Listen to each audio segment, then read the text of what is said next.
But guys, GTS changed this week. How did it change?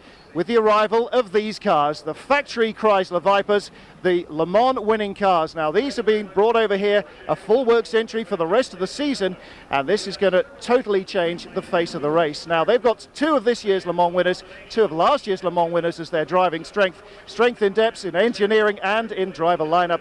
David Donahue, tell us how the cars are different here from their Le Mans setup. But really, the only difference is the chassis numbers, and they're finally in Dodge red, bringing the Dodge Vipers to America, as we say. The two of the cars that actually ran at Le Mans, one earlier today at Hockenheim, but these are completely new chassis. So the Chryslers are here to lead the American Challenge in the GTS field. GT field, that's full of German engineering. To bring us more on that, here's Larry Kemp. Over after a win just 2 weeks ago in the 24 hours of Le Mans. So no surprise to see Archer out in front and his teammate Olivier Beretta right behind him. Yeah, car number 91 right now is just rocketing around the track. That is Olivier Beretta, who has just passed Archer actually. And look at the lens of our camera. That is the first sign of the rain surge that we've been worried about all day. Now this brings in a couple of points that the Vipers doing a really good job. These cars use up a tremendous amount of fuel. There's a lot of speculation. We talked about it, maybe starting the cars light. Do you take a chance on running maybe half tanks to benefit? Going very, very quickly right now. You're very objective about it. Now look right ahead. Now this is one of the Dodge Vipers, 8-liter V10. Look at the GT1 Porsche. Tremendous acceleration coming off there. So that is the GTS leader that the GT1 Porsche has been. Watch this thing rocket by. That is not here at GTS as well. Sorry to interrupt right there, but that is the Viper that has run so smoothly. The number 92 Viper just continues to just rock right on. Big 8-liter V10. This is the car and the driver that just 2 weeks ago, Tommy Archer started the race. Carl Wendlinger will take over. That one of the 24 hours of Le Mans. In fact, not only won this year, but won last year as well. Yeah, and Tommy Archer is somebody that he knows his way around this track at most sporting. He's a guy that I've driven with in the past 1 year at the Daytona 24, and I respect him so much. He's excellent. Let's head down and check into the GT class with Larry Kemp. Well, Olivier Beretta is out of the car, and a name that will be very familiar to anyone associated with stock car racing, David Donahue, is in. And David told me earlier in the week that he was very excited about running with the Berettas, with the Dodge Viper. This is some wonderful experience for him. He's had some wonderful success. And looks like he's about ready to go out, and he's got it fired, and he's back on the track.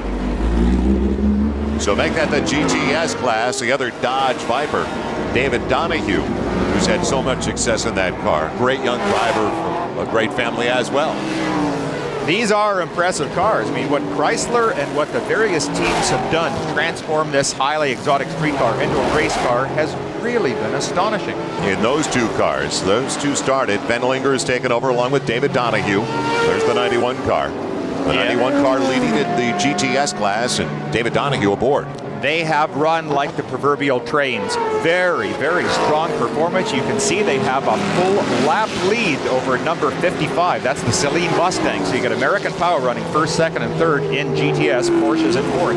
And a wiper on there for a moment. So we're getting every once in a while almost a trace of a shower. Not enough for an equipment change though yet, Bill? No, not even close. And in fact, what might have happened, and it's something I've done in the past too, is sometimes when you have a wiper hooked up, you accidentally bump the switch. And then you get so busy, particularly on a circuit. There you go. The wiper has stopped. He was able to take a moment, find where the switch was, and turn the darn thing off because it gets in your way. Well, they have made a driver change now in the 91 car. Beretta is in there. Let's go down to Larry Kemp. Larry? And a British driver named John Cannon. He ended up winning one of the Canadian Grand Prix, and that's a long time ago. There's the GTS leader. 92 actually running second right now, but it's similar to the Panos Fords. Those two on top, just like the Dodge Vipers, running 1-2 in that class. 91 and 92 car numbers. Beretta took over, we saw, for David Donahue. There's the leader with Carl Wendlinger replacing Tommy Archer. They appear to be about half a lap ahead of their own teammate, but again, like you say, this is almost formation flying, that the cars have performed flawlessly. The only thing I could see on that one car that we had a look at was that they appear to have lost one of the vents on the hood itself that allow hot air to escape. Right behind the headlights, you can see right on the top, just those louvered sections. One of them is missing on the other car, but that doesn't affect the handling at all. This is very impressive. And now the winner in the GTS class. David Beretta has taken over, or Olivier Beretta has taken over for David Donahue at the end of the race. Today he might be so happy he'll change his name to David. So Beretta and the team that won just a couple of weeks ago at the 24 Hours of Le Mans, winning once again, this time across the pond, and they are definitely going to make an impact in this series. What a team. And there's the teammate, and 23 right behind him. Congratulations, victory on your first time in the American Le Mans Series. How was it? I'm very happy. You know, my Dodge Viper was very fast, and the Team Oreca and all the staff on Dodge Motorsport has done a very good job. Plus David has done a very good job also during his pace car and during his run. I mean, we have both cars and on the podium, so I'm very happy. Very happy indeed.